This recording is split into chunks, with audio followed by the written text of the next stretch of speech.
दोस्तों, आप कैसे हैं? आई होप आप अच्छे होंगे। आज आप देख रहे हैं हमारी YouTube channel target study classes को। आज हम देखने वाले हैं अध्याय 12 विद्युत धारा का चुंबकीय प्रभाव, कक्षा 10 के अध्याय है यह। इसे आज हम देखने वाले हैं। देख लो दोस्तों, यह अध्याय जो है, यह जो चैप्टर है वो आपके लिए बहुत ही महत्वपूर्ण है, क्योंकि इससे बोर्ड एग्जाम में 15 नंबर का आता है। यदि आप विज्ञान में इस चैप्टर को छोड़ देंगे तो आपका बहुत ही जो परीक्षा में बोर्ड पेपर में आता है जो टॉपिक, उस वह इस चैप्टर से टॉपिक आपका छूट सकता है। इसको आप बहुत ही ध्यान से पढ़ लीजिए, इसको छोड़ना नहीं है आपको। यदि विज्ञान में आपको टॉपर बनना है तो इस चैप्टर को आपको पढ़ना अनिवार्य है, एकदम अनिवार्य है। यहाँ देख लीजिए, विद्युत धारा का चुंबकीय प्रभाव। विद्युत धारा के चुंबकीय प्रभाव को हम पढ़ेंगे इसमें डिटेल से। तो यहाँ पहले देख लीजिए चुंबक आखिर क्या होता है। पहले तो तभी जानेंगे चुंबक होता क्या है, इसको जानेंगे तभी तो कुछ आगे जानेंगे। यहाँ देख लीजिए चुंबक क्या होता है। वह पदार्थ जिसमें लौह धातुओं को आकर्षित करने एवं दिशा सूचक के गुण हो, मतलब दिशा पता करने का गुण हो जिसमें, और वह जो लोहे को आकर्षित कर सके, अपने तरफ आकर्षित कर सके, वह चुंबक कहलाता है। जो अपने तरफ आकर्षित करता है लौहयुक्त पदार्थों को, जो लोहे से बना होता है पदार्थ, उसको अपने तरफ आकर्षित करता है। या फिर कोई दिशा, अच्छा समुद्र में जानते हैं कैसे दिशा पता किया जाता है? समुद्र में इसी चुंबक के माध्यम से नॉर्थ साउथ वेस्ट वाला जो होता है उसको समुद्र से ही चुंबक के सहायता से पता किया जाता है। उसी का यहाँ बात किया जा रहा है दिशा सूचक के। दिशा सूचक से ही हम दिशा को मतलब उसका कर सकते हैं, पता कर सकते हैं। यहाँ देख लीजिए चुंबकीय क्षेत्र। अब चुंबकीय क्षेत्र क्या होता है इसको समझ लीजिए। चुंबकीय क्षेत्र हम किसे कहते हैं उसे समझ लीजिए। यहाँ देख लीजिए, किसी चुंबक के चारों तरफ, जो मान लीजिए कोई चुंबक है, उसके चारों तरफ का वह क्षेत्र, उसी चुंबक के चारों तरफ का वह क्षेत्र जिसमें किसी चुंबकीय सुई को लटकाने पर चुंबकीय बल का अनुभव होता है। मतलब कोई चुंबकीय, यदि हम सुई ऐसे लटका देते हैं तो वह चुंबक यदि इधर घूमेगा तो इधर जाएगा, इधर घूमेगा इधर जाएगा। जिस तरफ बल लगाएगा चुंबक, उसी तरफ यह सुई घूमता रहेगा।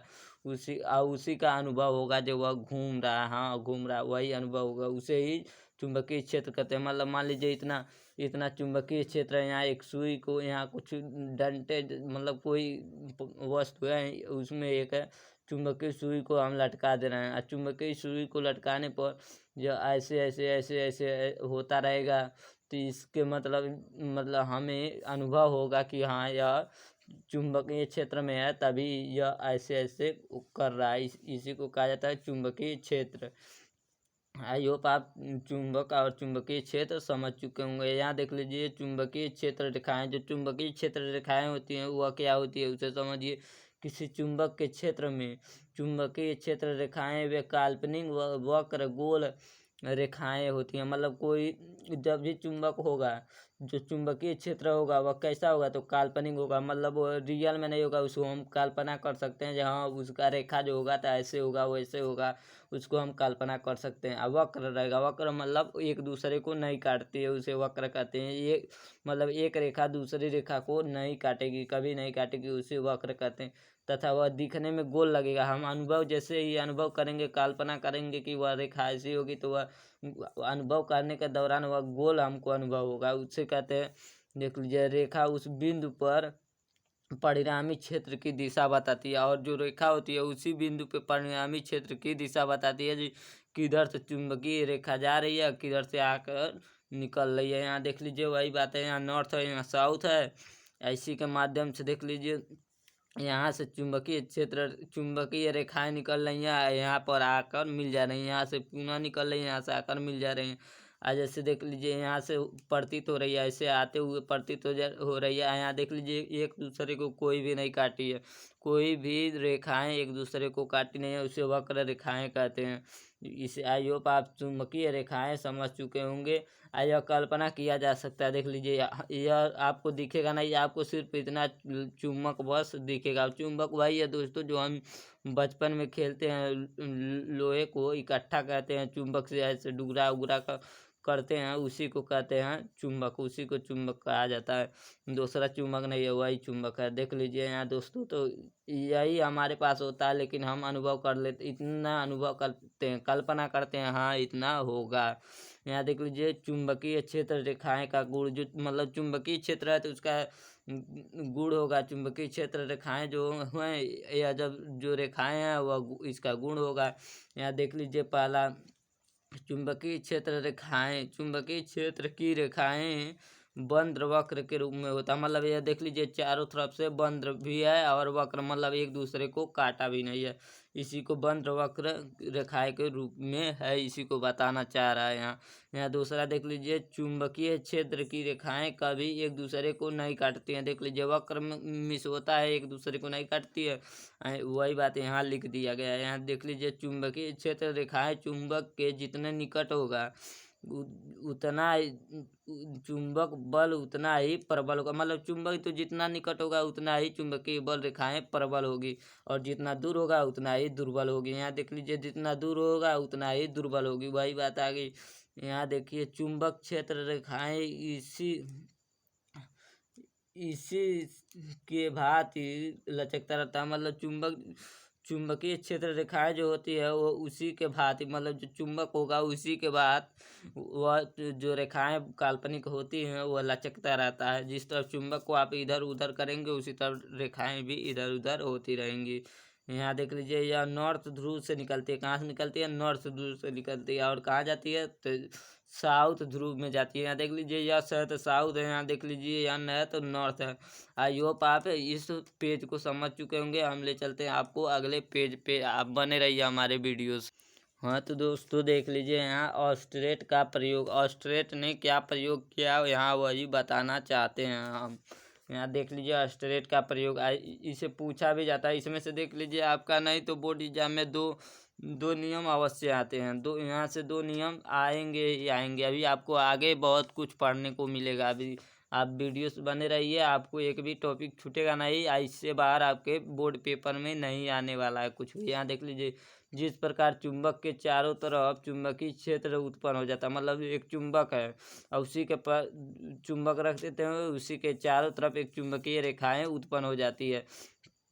ठीक उसी प्रकार एक चालक के तारों चारों तरफ चुंबक क्षेत्र उत्पन्न हो जाता है। उसी प्रकार एक चालक में क्या होता है, जब एक तार है उसमें जब इलेक्ट्रॉन को प्रवाहित करते हैं तो इसके चारों तरफ क्या होता है, इलेक्ट्रिक विद्युत उत्पन्न हो जाता है। इधर इसमें विद्युत हो जाता है, विद्युतीय क्षेत्र बन जाता है वह, उसी को समझाना चाहता है। यहाँ देख लीजिए तब यदि एक तार के ऊपर दूसरी तार को समांतर रख दिया जाता है, तब एक तार मान लीजिए यहाँ पर एक तार लिया गया, ठीक है दोस्तों, एक तार लिया गया, इसी के समांतर यहाँ एक तार रख दिया गया है, एक तार यहाँ समांतर इसी के रख दिया गया। तब देखिए आगे क्या होता है, समांतर रख दिया जाता है और नीचे वाले तार में धारा प्रवाहित नहीं करते हैं। और नीचे वाला जो नीचे वाला तार है इसमें धारा हम प्रवाहित ही नहीं करेंगे,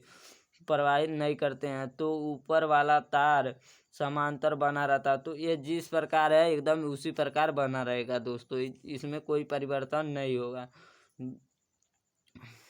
यहाँ देख लीजिए दोस्तों, लेकिन जब हम नीचे वाली तार में धारा प्रवाहित करते हैं, जब हम ये इसी नीचे वाले तार में जब इलेक्ट्रॉन भेजते हैं, धारा प्रवाहित करते हैं, इलेक्ट्रिक विद्युत इसमें प्रवाहित करते हैं, तो ऊपर वाली तार विक्षेपित होने लगती है। तो ऊपर वाली ये जो ऊपर वाली तार है वो विक्षेपित होने लगेगी, अपने जगह से थोड़ा विचलित होने लगेगी, इधर उधर जाने लगेगी, विक्षेपित होने लगती है। और यदि धारा की दिशा उलट दिया जाता है, और जो मान लीजिए धारा यदि इधर से जा रही है तो इधर से जाना भेजा जाए धारा, तो यदि धारा की दिशा उलट दिया जाता है तो यह विक्षेपित दिशा के विक्षेपित होने लगती है।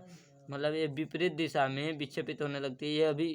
यह इधर पहले मान लीजिए इधर विक्षेपित हो रही थी, इधर विक्षेपित हो रही थी, तो अब इधर विक्षेपित होने लगेगी। इस प्रकार वो कहना चाह रहा है यहाँ, विक्षेपित होने लगती है। इसे यह अस्ट्रेट है, इसे यह स्पष्ट है। इससे मतलब इतना प्रयोग से यह स्पष्ट है कि गतिमान आवेश अथवा धारा अपने चारों तरफ चुंबकीय क्षेत्र उत्पन्न करेगा। इस प्रकार आप यहाँ समझ चुके होंगे, सिद्ध कर चुके होंगे एस्टेरेट का प्रयोग, जो एस्टेरेट अपने नियम को कैसे किए थे। यहाँ आप पढ़ भी सकते हैं, आपको देख लीजिए, आप बढ़िया से पढ़ लीजिएगा क्योंकि यह महत्वपूर्ण होता है। सभी नियम आप पढ़ लीजिएगा। हम ले चलते हैं आपको नेक्स्ट पेज पे। हाँ, तो यहाँ देख लीजिए दोस्तों, धारावाही चालक के कारण उत्पन्न चुंबकीय क्षेत्र, मतलब जो धारावाही चालक होता है उसके कारण उत्पन्न चुंबकीय क्षेत्र, उसको तो हेडिंग है उसको छोड़िए। यहाँ देखिए मोस्ट इम्पोर्टेंट आ गया आपके सामने। यहाँ देखिए बायो सेवाल्ट का नियम, जो बायो सेवाल्ट थे उनका क्या नियम था उसको आपको याद रखना है। तो यहाँ देख लीजिए, पहले यहाँ देख लीजिए, जब हम किसी चालक में धारा प्रवाहित करते हैं, कोई चालक है उसमें हम धारा प्रवाहित करते हैं, तो उसके चारों ओर चुंबकीय क्षेत्र उत्पन्न हो जाता है। तो उसके चारों तरफ चुंबकीय क्षेत्र उत्पन्न हो जाता है, तो आप जानते हैं। देख लीजिए यहाँ फ्रांसीसी वैज्ञानिक बायो तथा सेवाल्ट कौन थे, तो बायो और सेवाल्ट कहाँ के थे, तो फ्रांस के थे, फ्रांसीसी वैज्ञानिक थे। इन्होंने बायो और सेवाल्ट ने सन 1820 में विभिन्न धारावाही चालकों द्वारा उत्पन्न चुंबकीय क्षेत्र का अध्ययन करने के लिए प्रयोग किया। मतलब यह अपने उत्पन्न चुंबकीय क्षेत्र के लिए अध्ययन करने के लिए ये सब प्रयोग किया। यहाँ देख लीजिए धारावाही चालक के लघु दूरी, जो लघु दूरी है डेल्टा एल के द्वारा उत्पन्न चुंबकीय क्षेत्र निम्नलिखित बातों पर निर्भर करता है। चुंबकीय क्षेत्र को डेल्टा बी से प्रदर्शित, देख लीजिए, इसे चुंबकीय क्षेत्र कहेंगे, इसे चुंबकीय क्षेत्र से कहा जाए, इसे डेल्टा एल कहेंगे, लघु दूरी कहेंगे। यहाँ देख लीजिए, यहाँ आप एक बिंदु बनाएंगे P, यहाँ आपको समझा दे रहे हैं, एक बिंदु बनाएंगे P, यहाँ एक बिंदु छोड़ देंगे ऐसे, या फिर यहाँ आप एक ऐसे बना देंगे, यहाँ से ऐसे मिला देंगे। इसको बहुत आसान होता है इसको बनाना। यहाँ देख लीजिए, यहाँ थीटा बना देंगे। अब यहाँ से आप यहाँ से देख लीजिए, यहाँ से जो है वो यल है, दूरी है, पूरी दूरी है यहाँ से यहाँ ले, देख लीजिए पूरी दूरी हम वीडियो में आपको बनाकर दिखा दे रहे हैं।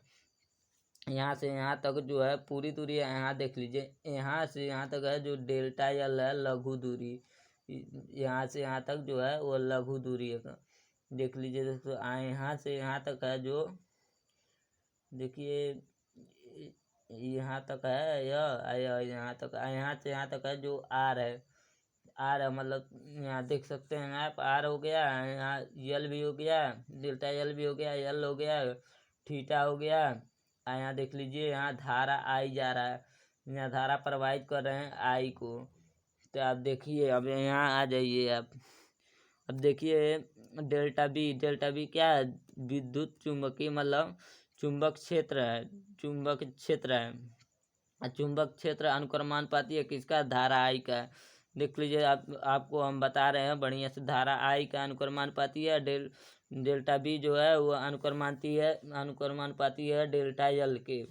फिर देख लीजिए, जो डेल्टा बी है वो अनुक्रमानुपाती है साइन थीटा के, इसी को बोलेंगे हम साइन थीटा, इसी को हम साइन थीटा बोलेंगे। यह भी अनुक्रमानुपाती है साइन थीटा के।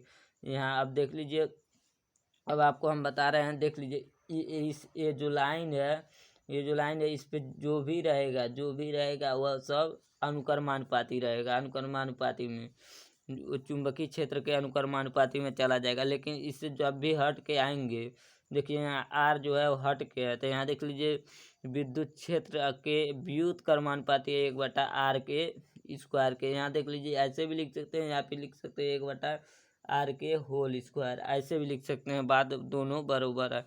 इसी को आप देख लीजिए, यहाँ देख लीजिए समीकरण 1, 2 तथा 3 व 4 से।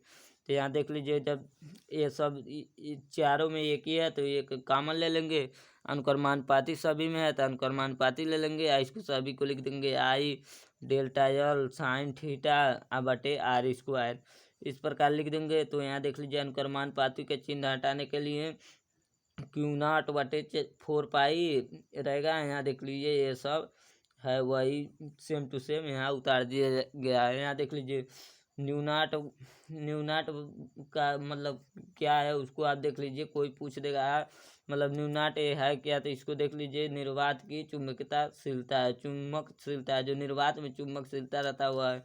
यहाँ देख लीजिए न्यूनाट बटे 4 पाई का मान होता है तो 10⁻⁷ होता है। यहाँ देख लीजिए न्यूनाट का सिर्फ मान पूछ लिया जाए तो 4 पाई गुणे 10⁻⁷ न्यूटन एम्पियर स्क्वायर होता है, या फिर बेबल होता है। बेबल भी इसका मात्रक होता है दोस्तों। आई होप आप इसे समझ चुके होंगे। यह क्या है, यह मोस्ट इम्पोर्टेंट है, मोस्ट इम्पोर्टेंट है। देख लीजिए यह मोस्ट इम्पोर्टेंट क्वेश्चन है दोस्तों। इसे आप देख लीजिएगा, इसे आप छोड़िएगा नहीं, इसे आप रट लीजिए क्योंकि यह बोर्ड पेपर में अक्सर आ जाता है। हाँ तो दोस्तों यहाँ देख सकते हैं फ्लेमिंग के दाएं तथा बाएं हाथ के नियम। यहाँ देख लीजिए आ गया फ्लेमिंग के बाएं तथा दाएं हाथ के नियम। तो पहले हम बारी बारी करके इन दोनों फ्लेमिंग के दाएं और बाएं हाथों का अध्ययन करेंगे। यहाँ देख लीजिए फ्लेमिंग के बाएं हाथ का नियम, यहाँ बाएं हाथ का जिक्र किया गया है। यहाँ देख लीजिए यदि हम अपने बाएं हाथ के अंगूठे बीच की अंगुली, जो अंगूठा है, ये अंगूठा और बीच की अंगुली और तर्जनी को इस प्रकार फैलाएं कि तीनों परस्पर लंबवत हो, मतलब तीनों 90 डिग्री के आकार के हो, 90 डिग्री के डिस्टेंस पे हो, ऐसे 90 डिग्री के डिस्टेंस पे हो दोस्तों। तो उसी को लंबवत कहते हैं। जब 90 डिग्री पे स्थित होता है ना कोई, तो उसी को लंबवत कहते हैं। यहाँ देख लीजिए तो बीच की अंगुली विद्युत धारा आई को, जो बीच वाली अंगुली होती है वो विद्युत धारा आई को, तर्जनी जो होती है तर्जनी, यह बीच वाली अंगुली है, धारा आई को है, तर्जनी है, तर्जनी विद्युत क्षेत्र को, यह वाला विद्युत क्षेत्र को। तब अंगूठा जो है, अंगूठा वह चालक पर कार्य करने वाले बल की दिशा को, किसकी दिशा को, तो बल की दिशा को दिखाता है। यहाँ देख लीजिए यहाँ फ्लेमिंग के बाएं हाथ का चित्र है। यहाँ देख लीजिए अंगूठा क्या है, तो चालक पर बल की दिशा बता रही है। क्या बता रही है, चालक की बल की दिशा। यहाँ देख लीजिए तर्जनी जो है विद्युत क्षेत्र की दिशा, मतलब विद्युत क्षेत्र को प्रदर्शित कर रहा है। यहाँ देख लीजिए माध्यिका है जो विद्युत धारा आई को दिखा रही है। सभी क्या है, लंबवत है, 90 डिग्री के स्थित है।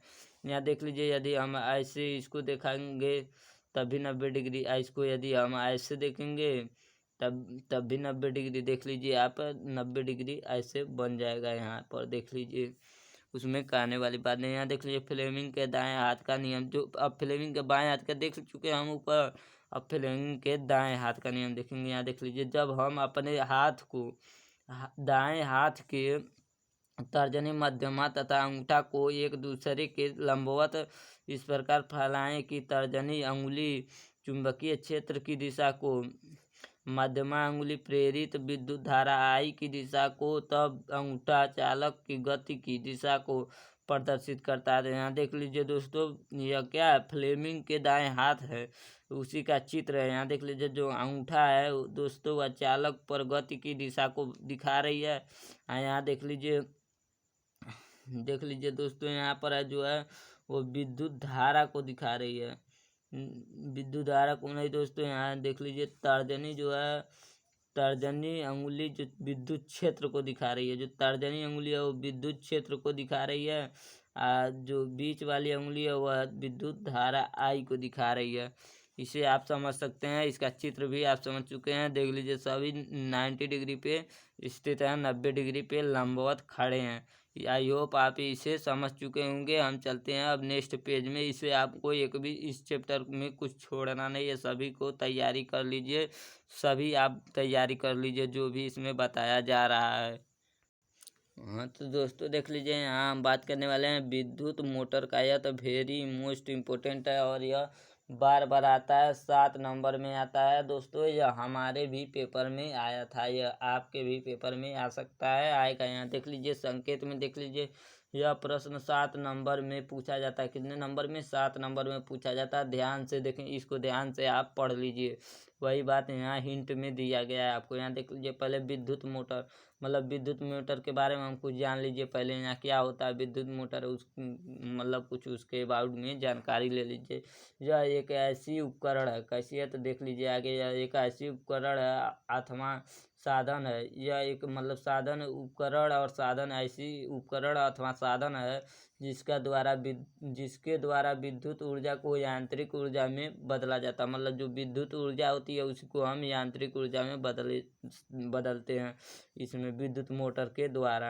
यहाँ देख लीजिए इसका सिद्धांत इस बात पर आधारित है। देख लीजिए इसका सिद्धांत इस बात पर आधारित है कि जब किसी कुंडली को चुंबकीय क्षेत्र में रखकर उसमें विद्युत धारा प्रवाहित करते, कोई कुंडली है उसको विद्युत क्षेत्र में रखकर उसमें धारा प्रवाहित किया जाता है तो उस पर एक बल युग्म कार्य करने लगती है। तो उस पर एक बल युग्म अपने आप काम करने लगती है प्रवाहित करने के पश्चात। देख लीजिए जिसका दिशा हम फ्लेमिंग के दाएं हाथ के द्वारा निर्धारित करते हैं, जिसका दिशा हम फ्लेमिंग के दाएं हाथ से निर्धारित कर लेते हैं। यहाँ देख लीजिए यह बल युग्म कुंडली को चुंबकीय क्षेत्र में लगातार घुमाता रहता है। जो यह बल युग्म होता है वह मतलब धारा प्रवाहित करने के पश्चात जो बल युग्म होता है वह लगातार घुमाता रहता है चुंबकीय क्षेत्र में, कुंडली को लगातार घुमाता रहता है, एकदम घुमाता ही रहता है, उसको रुकता नहीं है। यहाँ देख लीजिए इसका रचना देख सकते हैं आप। विद्युत मोटर के 3 मुख्य भाग होते हैं। कौन कौन होते हैं मुख्य भाग, उसे देख लीजिए। पहला क्षेत्र चुंबक, इसका मुख्य भाग क्षेत्र चुंबक है पहला। दूसरा आर्मेचर है, इसका मुख्य भाग आर्मेचर है। तीसरा यहाँ देख लीजिए विभक्त वाला है तथा ब्रूस। यही 3 मुख्य भाग से यह विद्युत मोटर बना है। इसे हम बारी बारी अब पढ़ लेते हैं। यहाँ देख लीजिए क्षेत्र चुंबक क्या होता है उसके बारे में कुछ जान लीजिए। यह एक शक्तिशाली चुंबक होता है। कैसा होता है तो बहुत ही शक्तिशाली चुंबक होता है, नॉर्थ साउथ। यहाँ देखो जिसका ध्रुव नॉर्थ व साउथ होता है, और यह जो वक्र रेखाएं इसमें से निकलती हैं किधर से किधर जाती है दोस्तों, तो आप जानते हैं नॉर्थ से निकलकर साउथ की तरफ जाती हैं। आर्मेचर देख लीजिए, यह तांबे के तार के कई फेरों वाली एक कुंडली होती है। कैसी होती है, तांबे के तार वाले कई फेरों वाली एक कुंडली होती है जो कि चुंबक के ध्रुव के बीच घूमने के लिए स्वतंत्र होती है। मतलब जो चुंबक होता है उसके ध्रुव के बीच घूमने के लिए स्वतंत्र होती है, बहुत ही सुगमता पूर्वक आसानी से घूम लेती है, उसको कोई रुकावट नहीं पड़ता है। यह विभक्त वाला है तथा ब्रूस को पढ़ लीजिए। यह पीतल का एक छल्ला होता है। क्या होता है, पीतल का एक छल्ला होता है जो 2 बराबर भागों में विभाजित होता है। मतलब 2 बराबर भागों में यह विभाजित होता है। इन भागों को पृथक 2 कार्बन के ब्रूस स्पर्श करते हैं। मतलब जो 2 अलग अलग कार्बन के ब्रूस इसे छूते हैं। इस ब्रूसों का संबंध एक बैटरी से होता है। जो इस ब्रूस है इसका संबंध एक बैटरी से होता है। एक ब्रूस से विद्युत धारा बैटरी में प्रवेश करती है। मतलब एक ब्रूस से विद्युत धारा बैटरी में प्रवेश करती है तथा दूसरे ब्रूस से बाहर निकलती है। जो दूसरा एक धारा से तब विद्युत धारा अंदर जाएगी या एक धारा से बाहर निकलेगी। यही बात यहाँ समझाने को देख लीजिए। यहाँ नॉर्थ और साउथ यह चुंबक है। यहाँ देख सकते हैं आप, यह आर्मेचर है आपका। यही है ब्रूस विभक्त वाला है। देख लीजिए विभक्त वाला है ब्रूस है यह देख लीजिए, इसको धुरी बोलेंगे। यहाँ देख लीजिए कुंजी लगा हुआ है, बैटरी है प्लस माइनस। यहाँ देख लीजिए इसी को क्षेत्र चुंबक बोलेंगे, इसके आसपास का जगहों को क्षेत्र चुंबक बोलेंगे। यहाँ आर्मेचर है। यहाँ देख लीजिए आर्मेचर है, या एक बंद कुंडली भी है, इसको बंद कुंडली भी कहा जाता है ABCD को। देख लीजिए इसी प्रकार से इसको आया। अब इसका देखेंगे हम कार्यविधि दोस्तों।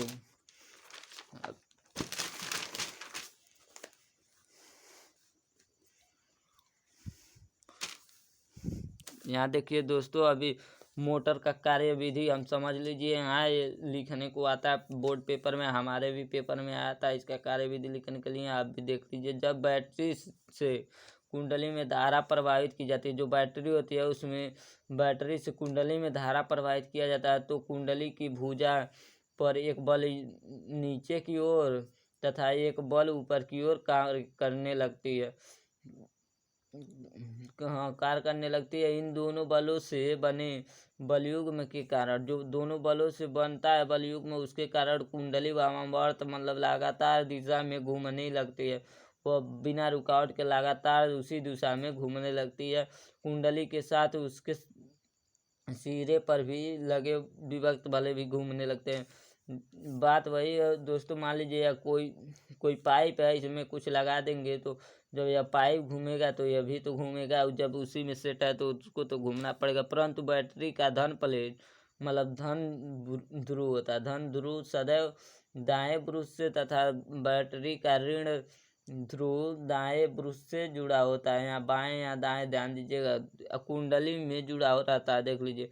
अतः कुंडली उसी दिशा में घूमती रहती है और कुंडली उसी दिशा में घूमती रहती है। यहाँ देख लीजिए उपयोग, विद्युत मोटर द्वारा बिजली के पंखे, आटा पीसने के मसाल चक्की आदि चलाए जाते हैं। इससे सिंचाई भी किया जाता है। विद्युत मोटर से कई कार्य किए जाते हैं, आप देख सकते हैं दोस्तों। हम विद्युत मोटर से अपना पंखा भी चलाते हैं, सिंचाई वगैरह सब चलाते हैं। कई जगह तो अब विद्युत मोटर के द्वारा कई मशीनें बनाई जा रही हैं, फैक्ट्रियों में यूज किया जा रहा है दोस्तों। आप यह भी लिख सकते हैं, इससे गलत नहीं होने वाला है। चलिए, आई होप आप समझ चुके होंगे। चलिए हम आपको नेक्स्ट पेज पर लेकर चलते हैं। यहाँ देख लीजिए दोस्तों, मेंडलीव का आवर्त नियम। मेंडलीव का आवर्त नियम देख लीजिए, ये भी 7 नंबर का आता है, लेकिन फर्क ना है, यह भौतिक विज्ञान का है। एक टॉपिक छूट चुका था जो हम नेक्स्ट वीडियो में देने वाले थे, लेकिन दे नहीं सके। अब यहाँ फिजिक्स में हम दे रहे हैं, आप वहाँ जाकर अपने भौतिक विज्ञान के नोट्स में आप इसको नोट्स कर लीजिएगा, क्योंकि ये भी 7 नंबर में पूछा जाता है, अक्सर पूछा जाता है, बार बार पूछा जाता है। इसलिए हम इसको छोड़े नहीं, इसको बताने के लिए हम अगले वीडियो में इसे ऐड कर रहे हैं। देख लीजिए, आवर्त नियम का प्रतिपादन रूसी वैज्ञानिक मेंडलीफ ने, जो मेंडलीफ थे कौन कहाँ के थे, तो रूस के थे, और रूसी वैज्ञानिक थे, सन 1889 ईस्वी में किए थे। यहाँ देख लीजिए, इस नियम के अनुसार तत्वों के भौतिक एवं रासायनिक गुण उनके परमाणु भारों के आवर्ती फलन होते हैं। यहाँ देख लीजिए, अर्थात रूसी वैज्ञानिक मेंडलीफ ने उस समय ज्ञात 57 तत्वों को उनके परमाणु भारों के बढ़ते क्रम में व्यवस्थित किए थे। कैसे किए थे? बढ़ते क्रम में व्यवस्थित किए थे। व्यवस्थित करने के बाद यह पाया गया कि कुछ निश्चित अंतर के बाद समान गुण वाले तत्व पाए जाते हैं। मतलब कुछ ही निश्चित अंतर के बाद समान गुण वाले पाए जाते हैं तत्व। इसके आधार पर मेंडलीफ के नियम है, जो इसी के आधार पर मेंडलीफ अपना नियम दिए हैं। यहाँ देख लीजिए परिभाषा, उस समय ज्ञात 57 तत्वों को परमाणु भार के क्रम में एक आवर्त सारणी तैयार किया, जिसे मेंडलीफ के आवर्त सारणी कहते हैं। इसे भी आप याद कर लिख सकते हैं। यहाँ देख लीजिए, मेंडलीफ के मूल्य आवर्त सारणी के लक्षण, मतलब हम कैसे जानेंगे? मेंडलीफ का यही मूल्य आवर्त सारणी है। यहाँ देख लीजिए आपको मूल आवर्त सारणी कह दिया जाए या मेंडलीफ आवर्त सारणी कह दिया जाए, बात बरोबर है। आप मूल आवर्त सारणी आ जाए तो कंफ्यूज नहीं होना दोस्तों।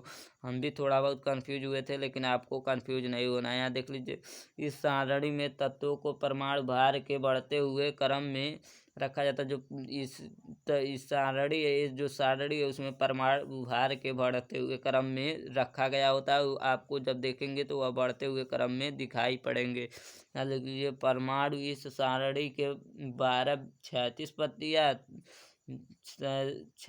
पंक्तियाँ होती हैं, जिसे श्रेणियाँ कहते हैं। जो 12 होती है 36 पंक्तियाँ होती है, जिससे हम श्रेणियाँ कहते हैं। यदि आपको 37 पंक्तियाँ निकल जाएगी और दिखाई पड़ेगी उस सारणी में, तो आप जानिएगा मेंडलीफ का मूल आवर्त सारणी ही है। यहाँ देख लीजिए, इस श्रेणी में 8 ऊर्ध्वाधर कॉलम होते हैं। जो देख लीजिए, इसी मेंडलीफ के आवर्त सारणी में 8 ऊर्ध्वाधर कॉलम भी पाए जाते हैं। इसे आप समझिए। आई होप आप समझ चुके होंगे। हम नेक्स्ट पेज पे आपको ले चलते हैं।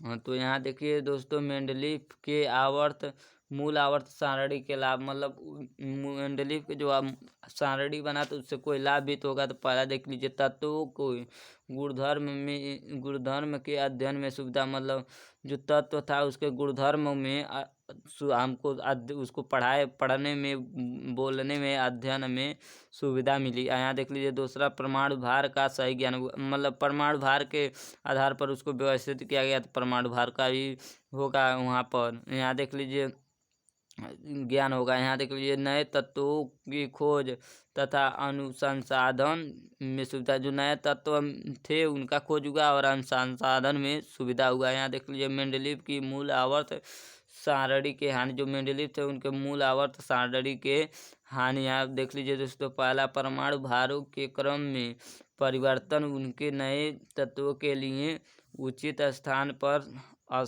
अभाव, इसे आप समझ सकते हैं। यहाँ देख लीजिए समस्थानिक तथा संभाविक की खोज, मतलब समस्थानिक तथा संभाविक, यहाँ संभाविक रहेगा दोस्तों, संभाविक की खोज, जो समस्थानिक थे और संभाविक थे इसका खोज हुआ है। यहाँ देख सकते हैं। इसे आप नहीं जानते समस्थानिक क्या होता है, संभाविक क्या होता है, तो इसे आप सर्च यूट्यूब में सर्च मार सकते हैं। सर्च मारने के दौरान आपको यह मिल सकता है, मिल जाएगा, उपलब्ध है वहाँ पर। देख लीजिए तत्वों का मूल लक्षण उसका परमाणु क्रमांक होता है, जो तत्वों का मूल लक्षण होता है उसका परमाणु क्रमांक होता है। इसे आप ध्यान दीजिए। आई होप आप समझ चुके होंगे। इस प्रकार आप वीडियो समाप्त है। इस वीडियो में जितना हमने नियम पढ़ाया उसे यदि आप पढ़ लेते हैं तो आपका 15 नंबर 10 नंबर तैयार है बोर्ड परीक्षा में। इसमें से अधिकतर आपको देखने को मिलेगा यह जो हम भौतिक विज्ञान के बनाए हैं, सॉरी दोस्तों, भौतिक विज्ञान कर रहे हैं, रासायनिक विज्ञान का हम जो बनाए हैं इसमें ऐड किए हैं, उसे भी आप पढ़ लीजिए क्योंकि ये भी बहुत ही महत्वपूर्ण है। 7 नंबर में नहीं आएगा तो 5 नंबर में ज़रूर आएगा, इसको गारंटी है। इसे आप देख लीजिए, आप पढ़ लीजिएगा। यदि आप देख लिए हैं इतना तो लाइक सब्सक्राइब कमेंट अवश्य करें। अपनी प्यारी सी सुझाव दे दीजिए कमेंट में, और लाइक कमेंट सब्सक्राइब कीजिए और आगे बढ़ाइए वीडियो को।